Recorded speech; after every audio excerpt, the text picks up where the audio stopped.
పోరాడే వాడిదే ఎర్రజెండా, పోరాడే వాడిదే ఎర్రజెండా. ప్రపంచ కార్మికులారా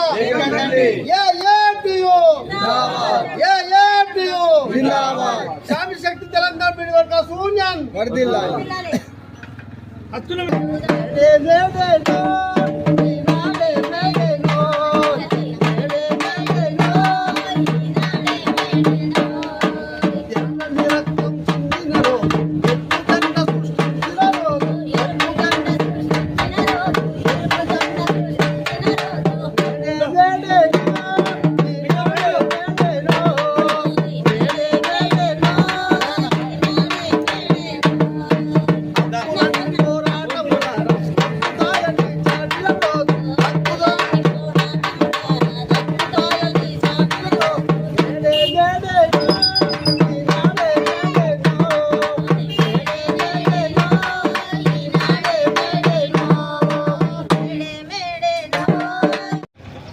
నరేంద్ర మోడీ కేంద్ర ప్రభుత్వం తెచ్చినటువంటి 4 లేబర్ కోడ్లను రద్దు చేయాలని మరియు అమెరికా ఇజ్రాయెల్తో కలిసి ఇరాన్పై దాడి చేసే విధంగా యుద్ధాన్ని ఆపివేయాలని చెప్పేసి ఈ సందర్భంగా ప్రపంచవ్యాప్తంగా దేశవ్యాప్తంగా 140వ మేడే ప్రోగ్రాంను ఈరోజు మా నిజామాబాద్ జిల్లాలోని కోటగల్లిలోని గల శ్రామిక శక్తి తెలంగాణ పీడి వర్కర్స్ యూనియన్ ఆధ్వర్యంలో ఎర్రజెండాను ఎగరవేయడం జరుగుతుంది.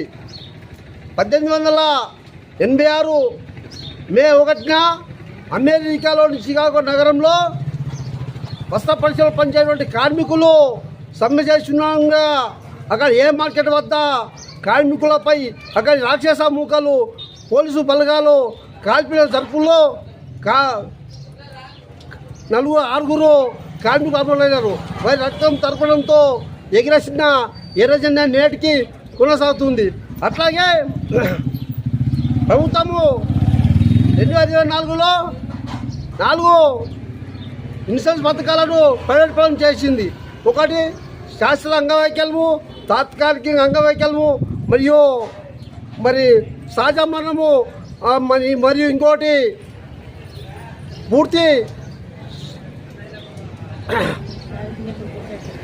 ఈ 4ని కేంద్ర ప్రభుత్వము ప్రైవేట్ పని చేసింది. ఏంటంటే ఆపేయాలని చెప్పేసి ఇది కార్మిక శాఖ అధికారులు తక్కువ ఉన్నారని చెప్తూ ఈ ఇది ఇన్సూరెన్స్ పథకాలను ప్రైవేట్ పని చేసేదాన్ని వెంటనే నిర్మించుకోవాలని సందర్భంగా పిలుపునిస్తున్నాము.